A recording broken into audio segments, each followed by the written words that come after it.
Saudara, saat ini di media sosial sedang ramai diperbincangkan soal penolakan dan juga protes warga yang mengaku didatangi petugas yang melakukan sensus ekonomi 2026.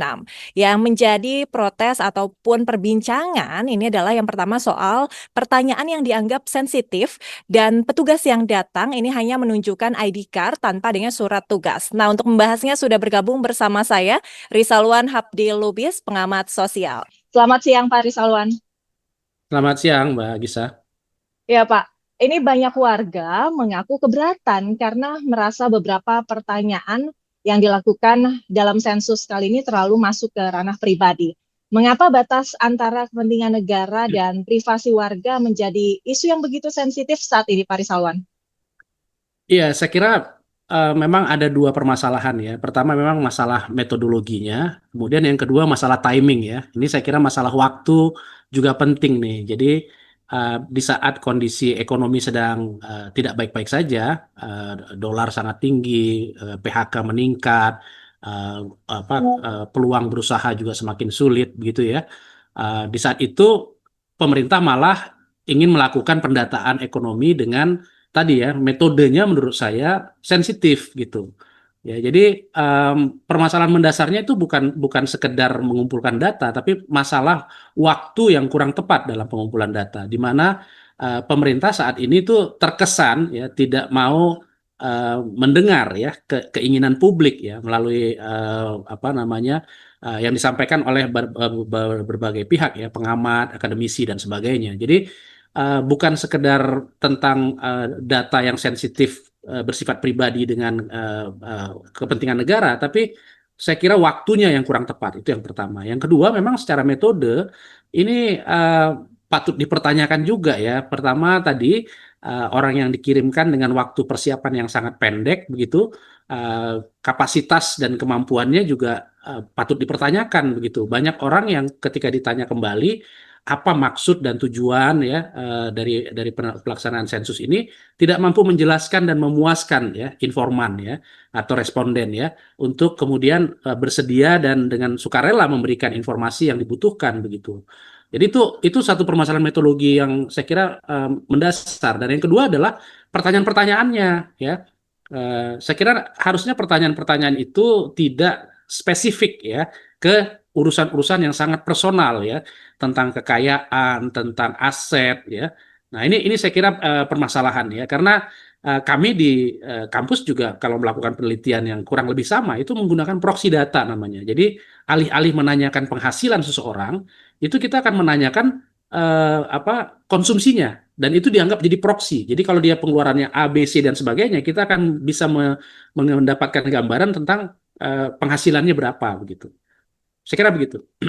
Baik, kalau kita melihat dari kedua sisi untuk kebutuhan pengumpulan sensus ini, karena sebenarnya ini adalah periode yang selalu dilakukan oleh pemerintah, begitu ya Pak. Di satu sisi masyarakat tentunya berhak memastikan identitas petugas sebelum memberikan data, apalagi masuk ranah pribadi. Namun di sisi lain kan negara juga membutuhkan partisipasi publik, begitu ya Pak, agar sensus berjalan dengan baik. Bagaimana seharusnya pemerintah ini lakukan pendekatan dan penyuluhan agar bisa mendapatkan data yang akurat dari masyarakat. Iya, saya kira yang jadi permasalahan juga adalah narasi yang dibangun ya. Jadi narasi yang dibangun bersamaan dengan pelaksanaan sensus ekonomi ini itu eh, narasi yang mendapatkan reaksi negatif dari publik ya. Misalnya dengan ada beberapa konten yang dibuat oleh para petugas sensus ini yang menyatakan bahwa penghasilannya sangat besar misalnya ya. Alih-alih menyampaikan maksud dan tujuan ya dari dilakukannya sensus, dia lebih lebih ke apa memilih untuk memamerkan bahwa ini satu pekerjaan yang dengan privilege ya, dan apa membanggakan. Itu satu hal. Hal lain juga secara resmi dari BPS sendiri banyak narasi-narasi yang terkesan ingin apa ya mempermasalahkan apa status ekonomi masyarakat begitu ya. Ada satu statement yang tentunya kita dengar ya dari BPS menyatakan bahwa ada pengusaha yang mendapat keuntungan besar dari usaha online. Jadi kami akan mengumpulkan informasi tentang itu. Jadi narasi itu ya yang membuat akhirnya masyarakat menjadi curiga ya. Nah, jadi walaupun dibekali dengan ID card ya, dengan informasi bahwa dia adalah petugas resmi, bukan itu permasalahannya yang ditolak ya. Yang ditolak adalah gagasan di balik sensus ini dan waktunya yang kelihatannya kurang tepat begitu. Jadi bukan sekedar bahwa ini adalah instruksi resmi dari negara ya, yang ditugaskan orang-orang tertentu ya yang sudah mendapatkan pelatihan dan sebagainya. Tapi bahwa petugas ini tidak mampu menjelaskan dengan baik dan narasi yang dibangun oleh orang-orang yang bertugas dan juga oleh BPS selaku pengampu data yang akan dikumpulkan itu juga kurang memberikan rasa aman dan rasa nyaman bagi masyarakat yang akan memberikan data dan informasinya begitu. Baik, apakah penolakan terhadap isi pertanyaan yang diberikan ini mencerminkan meningkatnya kesadaran masyarakat untuk mengenai perlindungan hak atas privasinya sendiri, atau justru kurangnya pemahaman tentang tujuan pengumpulan data dalam sensus ini, Pak? Saya melihat sebagian besar justru yang kedua ya, bahwa mereka belum paham maksud dari pengumpulan data ini ya. Kalau kesadaran saya kira karena tidak ada juga pihak-pihak tertentu atau katakanlah lembaga swadaya masyarakat yang mendorong atau menginformasikan tentang pentingnya informasi atau privasi data begitu ya.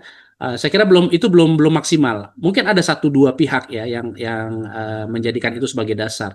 Tapi lebih lebih banyak ya yang saya pahami itu adalah masyarakat itu tidak paham maksud dan tujuannya. Ya, jadi sekali lagi karena narasinya dibangun dengan cara yang keliru ya.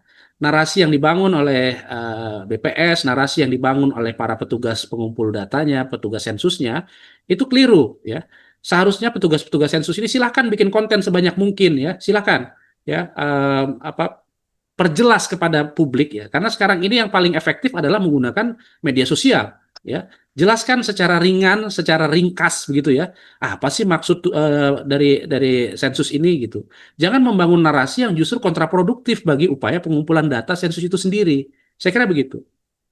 Baik, kalau melihat dengan kondisi sosial saat ini, Pak, apakah menarik data dengan door to door yang dilakukan sekarang oleh tim sensus gitu sudah tepat, Pak?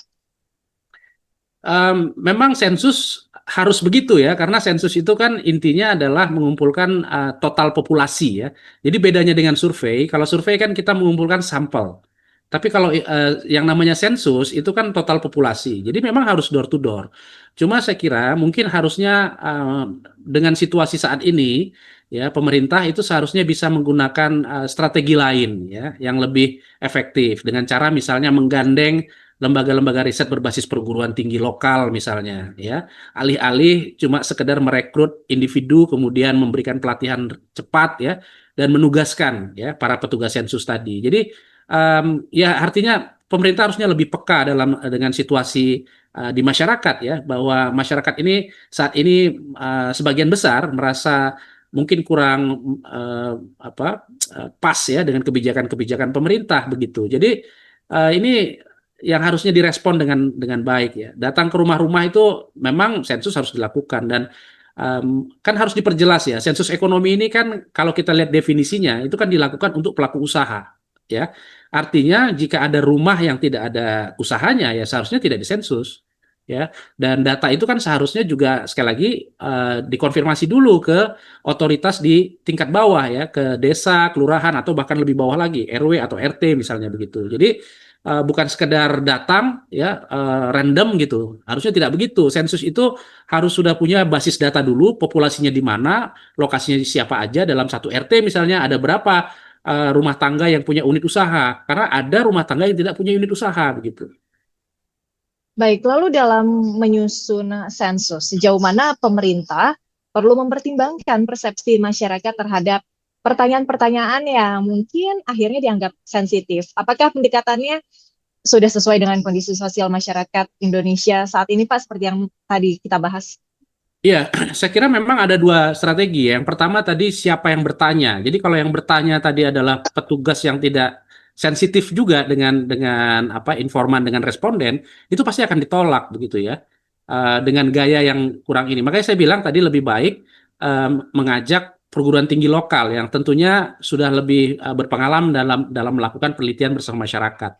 Atau yang kedua, seperti yang sudah saya sampaikan sebelumnya juga, biasanya pertanyaan itu tidak pertanyaan yang bersifat langsung dan vulgar begitu ya. berapa gaji suami Anda, berapa penghasilan sebulan. Enggak, tidak begitu sebetulnya. Jadi banyak aspek metodologi yang kesannya itu diterabas begitu ya. Seharusnya bisa menggunakan proksi-proksi ya, pertanyaan proksi tadi ya, tentang usaha ini sudah dijalankan berapa lama ya, apa saja unit usahanya ya, kemudian produksinya berapa banyak ya, dan seterusnya. Jadi tidak perlu menanyakan uang secara langsung begitu ya, dan juga tidak menanyakan aset-aset ya, tapi kan pertanyaan-pertanyaan yang berkaitan juga bisa ditanyakan ya, dan harus lebih lebih tajam ya, karena ada beberapa yang saya dengar tuh misalnya menanyakan jumlah sepeda motor misalnya ya, yang di rumah itu, jumlah sepeda motor yang tahun 80-an 4 itu dianggap lebih besar daripada motor gede satu gitu misalnya. Ya, ini kan juga tidak sensitif secara pertanyaan sebetulnya. Jadi banyak PR ya dalam sensus ini yang harus hati-hati dan kita waspada, karena secara metodologi saya kira memang banyak yang perlu ditingkatkan. Baik, terima kasih banyak Pak Risalwan untuk waktu dan diskusinya hari ini. Terima kasih Pak. Sama-sama. Demikian Sedang Viral bersama saya Agisa Febila. Sampai jumpa.